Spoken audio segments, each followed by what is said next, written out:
अस्सलाम वालेकुम, कैसे हैं आप सब? आई होप कि आप सब लोग ठीक ठाक होंगे और वेलकम है आप सबका आपके अपने YouTube channel my own garden पे। आजकल के जो ये दिन गुज़र रहे हैं इनमें अक्सर इलाकों में बारिशें जो हैं वो स्टार्ट हो चुकी हैं और डिफरेंट एरिया के हिसाब से बारिश की जो प्रेडिक्शन है वो भी आगे आने वाले दिनों में की जा रही है।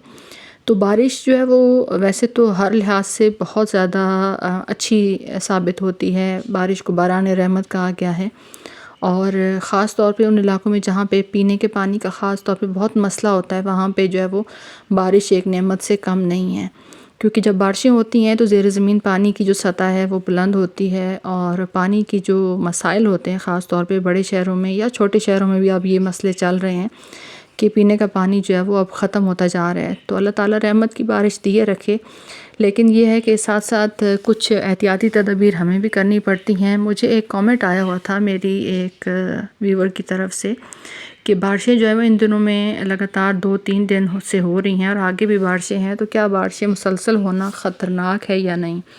तो ख़तरनाक भी है और उसकी वजह मैं दिखा रही हूँ यहाँ पे। ये मैंने एडेनियम के सीड्स आप लोगों के साथ लगाने शेयर किए थे और रात को इस कदर मूसलाधार बारिश हुई है कि ये वाला जो कंटेनर है ये बिल्कुल, क्योंकि प्लेन है, चौड़ा ज़्यादा है, तो ओवरफ्लो पानी इसके ऊपर से जब हुआ है तो सीड्स सारे जो हैं वो एक जगह से हट के दूसरी साइड पे हो गए हैं और ऊपर से जितनी भी रेत मैंने डाली हुई थी वो सारी जो है वो यहाँ से हट गई है।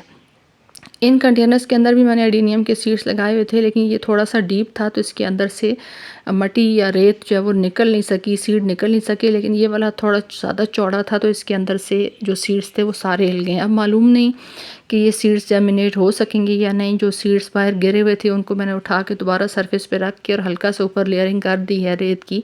लेकिन यह है कि जब बारिशें बहुत सारे अच्छे काम गार्डनर्स के साथ करती हैं तो कुछ इस तरह के प्रॉब्लम्स भी होती हैं, क्योंकि ये बारिश रात को हुई है और रात को तो मुझे अंदाज़ा भी नहीं था कि इतनी मूसलाधार बारिश हो रही है। आप लोग सो रहे होते हैं, इतना अंदाज़ा नहीं होता। सुबह जब मैं गई तो मैंने देखा कि सारा ये नुकसान हो चुका था।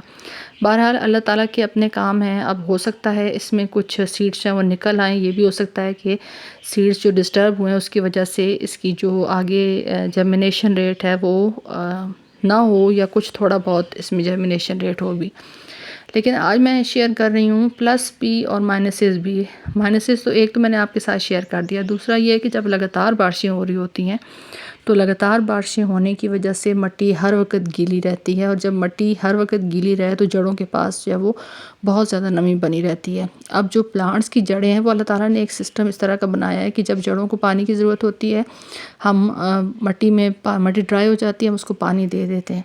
उसके बाद जब दोबारा उसको ज़रूरत होती है तो तब ही हमें पानी देना चाहिए। लगातार जब पानी मिट्टी के अंदर मौजूद रहेगा तो जड़ों को ज़रूरत नहीं होगी, तो वो जड़ें जो है मरना या गलना स्टार्ट हो जाएंगे। उसकी वजह से वो प्लांट जो है हमारा सर्वाइव नहीं कर पाएगा। सिवाय उन प्लांट्स के कि जो पानी के अंदर ही ग्रोथ करते हैं, जैसे पेनीवर्थ है, उसको जितना मर्ज़ी आप पानी दे दें वो कोई मसला नहीं है। वाटर हाइसेंथ है, वाटर कैबेज है, जितने भी पानी में लोटस है, इस तरह के प्लांट्स को तो कोई फ़र्क नहीं पड़ता, आप जितना मर्ज़ी उनको पानी देते रहें क्योंकि वो पानी के अंदर ही ग्रोथ करने वाले प्लांट्स होते हैं। लेकिन अगर मैं इन दिनों में ख़ास तौर पे बात करूँ सक्युलेंट्स के हवाले से, तो सक्युलेंट्स के लिए बहुत ज़्यादा पानी या बहुत ज़्यादा बारिश नुकसान का बायस होती है बजाय फ़ायदा देने के।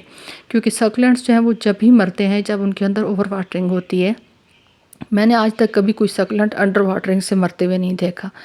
तो मुझसे मेरी जो सिस्टर थी उन्होंने ये सवाल किया था कि आप क्या करती हैं, वो चीज़ शेयर कर दें। तो मेरा क्योंकि इन दिनों में ख़ास तौर पे इन पिछले कुछ माह में मेरा जो है वो डबल सेटअप है। एक मेरे अपने घर की छत के ऊपर है और एक जो है वो साइड सेटअप है जहाँ पे मैंने बाकी सारे हाउस प्लांट रखे हुए हैं। ये वाला जो सेटअप है सारा आप देख रहे हैं, इसमें मैंने कटिंग्स भी लगाई हैं, साथ मेरे सक्युलेंट्स भी हैं, डिफरेंट वेराइटीज़ हैं। तो इनको मैंने अपने घर के छत पे रखा हुआ है। अच्छा, अब ये है कि ये छोटे छोटे ग्लासेस के अंदर हैं तो इसमें इतना ज़्यादा पानी का मसला नहीं बनता। दूसरा जो मैंने आप लोगों के साथ इसका मीडिया शेयर किया हुआ था कि सैंड है, इसमें मिट्टी बहुत कम है। कुछ प्लांट्स के अंदर इक्का दुक्का में होगी, लेकिन ज़्यादा जो है इसके अंदर सैंड है, इसके अंदर राइस हस्क है, इसके अंदर जो है वो चारकोल है और साथ कंपोस्ट है, वर्मी कंपोस्ट। तो ज़ाहिर है इसमें सैंड में तो ज़्यादा मसला इस तरह से नहीं बनता, लेकिन यही गमले अगर मेरे पड़े हों मेरे सेटअप पे और वहाँ पे जो मिट्टी है, मैं इसलिए आप लोगों के साथ बार बार शेयर करती हूँ कि वेल ड्रेन सॉइल बनाए। वेल ड्रेन का मतलब होता है कि जिसमें पानी रुके नहीं। अगर आप अपनी वेल ड्रेन सॉइल बनाते हैं तो फिर जितनी मर्ज़ी बारिश हो जाए, जो एक्स्ट्रा पानी है वो निकलता रहेगा, जैसे जैसे बारिश का पानी पड़ता रहेगा वैसे वैसे निकलता रहेगा। लेकिन ये है कि अगर लगातार 2-3 हफ्ते बारिशें होती रहें तो फिर ये ख़तरनाक चीज़ हो सकती है हर तरह के प्लांट्स के लिए।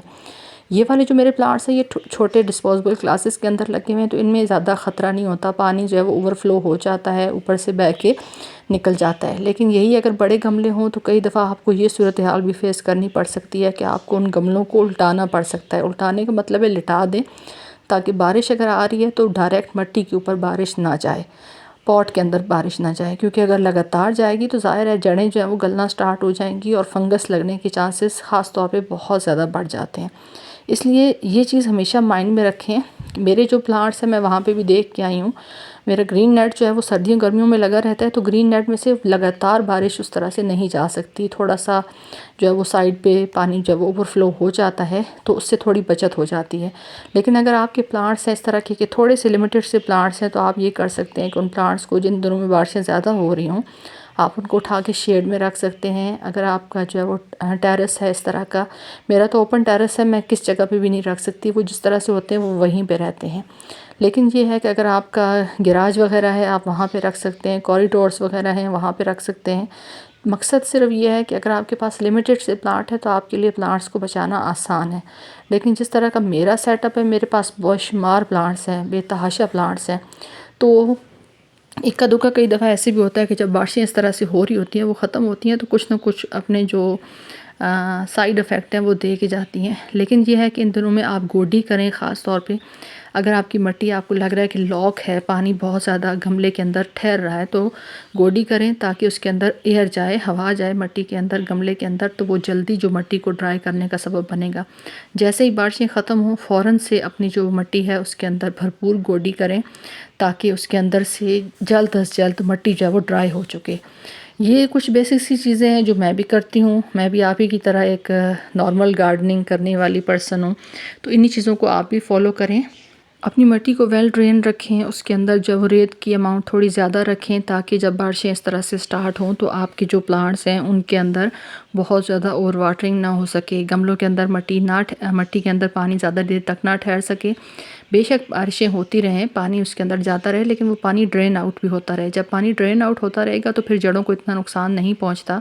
अगर आपकी मिट्टी लॉक है, सख्त है, तो फिर आपके प्लांट्स को जो है वो बहुत ज़्यादा प्रॉब्लम इन बारिशों के मौसम में हो सकती है। तो आई होप कि ये जो शेयरिंग मैंने आप लोगों के साथ शेयर की है ये आपको अच्छी और इन्फॉर्मेटिव लगी होगी। अगर आज की शेयरिंग अच्छी लगे, इन्फॉर्मेटिव लगे, तो वीडियो को लाइक कर दें। चैनल पर फर्स्ट टाइम आ रहे हैं तो चैनल को सब्सक्राइब कर दें। आप सबकी वीडियो देखने का बहुत बहुत शुक्रिया। अपना ढेर सारा ख्याल रखिएगा, मुझे दुआ में याद रखिएगा। अल्लाह हाफ़िज़।